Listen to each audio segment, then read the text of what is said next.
ఎవరికో డబ్బులు ఇచ్చినమోడు ఈయనకి సతాయిస్తున్నాడు అన్న సందర్భాలు కానీ ఏవి మీ ఇంట్లో ఉండవు. అసలు లక్ష్మీదేవికి చాలా ఇష్టమైంది. ప్రతి శుక్రవారం రోజు ప్రతి ఇంట్లో వెండి ప్రమిద, చిన్నది వెండిది, ఒక చిన్న పావు, ఒక కటోర్ లాంటిది, ఒక కటోర్లాగా చిన్న పావు చేయించండి వెండిది. ఒక 750 రూపాయలు, 1000 రూపాయలు ఇస్తే ఒకటి ఇస్తారు చిన్నగా. 2000 పట్టవచ్చు, 2500 పట్టవచ్చు.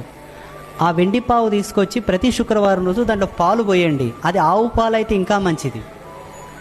పచ్చి పాలు పోయండి. పోసిన తర్వాత ఆ పాల మధ్యలో ఒక ప్రమిద పెట్టండి. సిల్వర్ ప్రమిదనైనా, బ్రాస్ ప్రమిదనైనా, లేకపోతే ఇంకేదైనా ఒక మట్టి ప్రమిదనైనా పాల మీద తేలాడేటట్టుగా ఒక ప్రమిద పెట్టండి. అందులో నెయ్యి పోసి పువ్వొత్తేసి దీపం వెలిగించండి. దీన్ని క్షీరదీపం అంటారు. ఇది లక్ష్మీదేవికి చాలా ఇష్టమైంది. దీప ప్రమిద పాలలో తేలుతున్నట్టుగా ఉండాలి.